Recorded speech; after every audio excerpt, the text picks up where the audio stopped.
Hello, mwiriwe, mwaramutse, mumeze neza,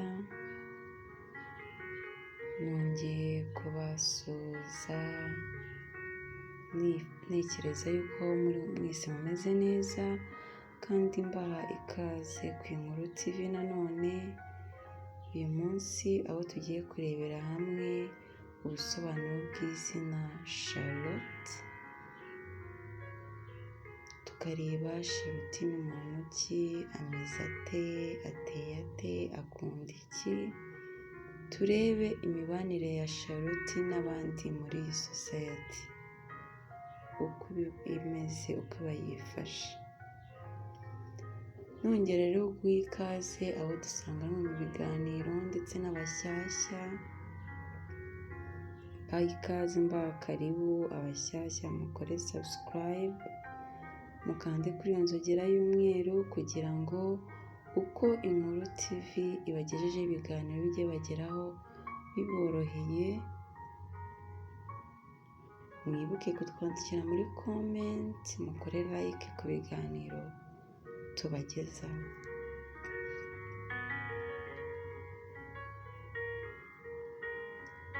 Charlotte ni izina rihabwa umwana w'umukobwa, ni izina rikomoka ku izina Charles, haba muri Français no mu Cyongereza niko yandikwa, ariko mu Cyongereza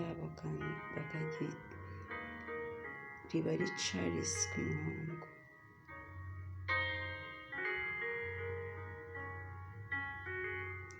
Bimwe mu biranga rero Charlotte, usanga Charlotte ari umuntu uzi kwisobanura, akunda kuvugira mu ruhame, akora imyiyereko, araririmba, akina filime cyangwa ibindi. Ibintu byose bimushyira ahagaragara arabikunda. Akunda isuku ku mubiri we ndetse agakunda n'isuku aho ariho hose.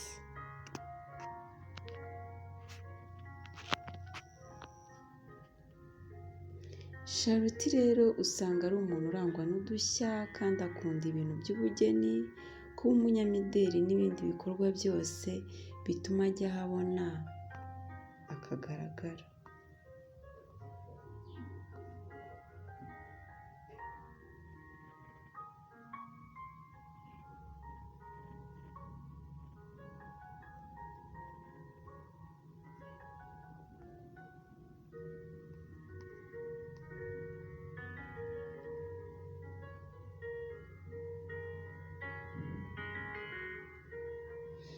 Charlotte rero usanga ari umukobwa ukunda abantu cyane kandi azi kubana na bose.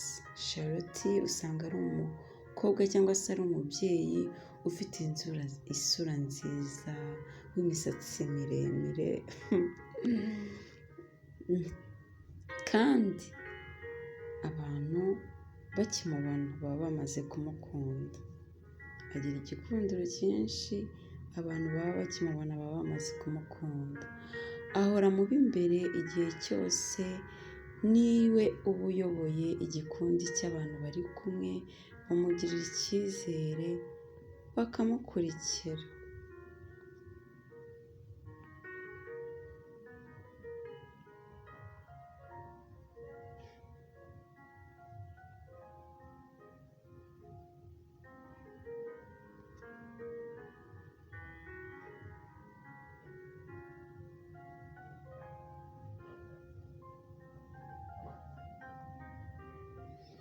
Charlotte rero cyangwa se umubyeyi witwa Charlotte akunda kwitabwaho, yikundira abantu babaha keya, agakunda guherekezwa. Charlotte agakunda gukorana n'abandi, akishimira gusabana.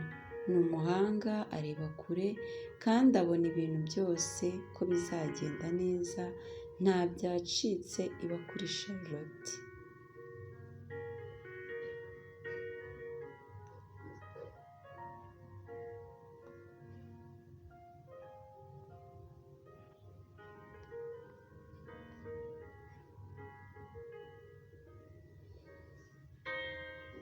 Charlotte rero ni umunyembaraga, ni umunyakuri, ni intwari, yigirira icyizere kandi yizera abandi.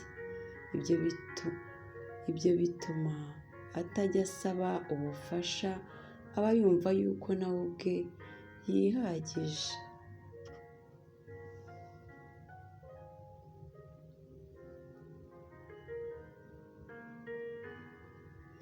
Muri bimwe rero uzasanga Charlotte akunze kuba ari umuvugabutumwa, ari umunyapolitiki cyangwa se umunyabugeni. Iyo mugize icyo mupfa na Charlotte, akureba nabi ku buryo ushobora kugira ubwoba bwinshi n'iyo ntacyo yaba avuze. Mbese nyine ni ba bantu bajya bavuga ngo bagira igitsure.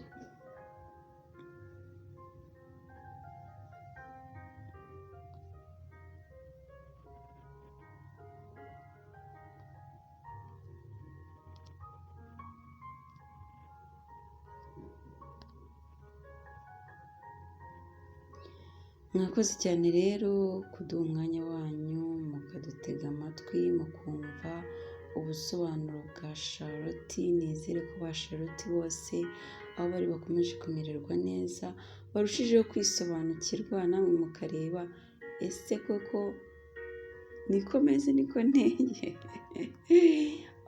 Kandi namwe mukaba murushijeho kumenya uko mubana mwitwara na ba Charlotte. Mwakoze, bayi, naho ubutaha. Imigisha y'Imana ibagereho rwose.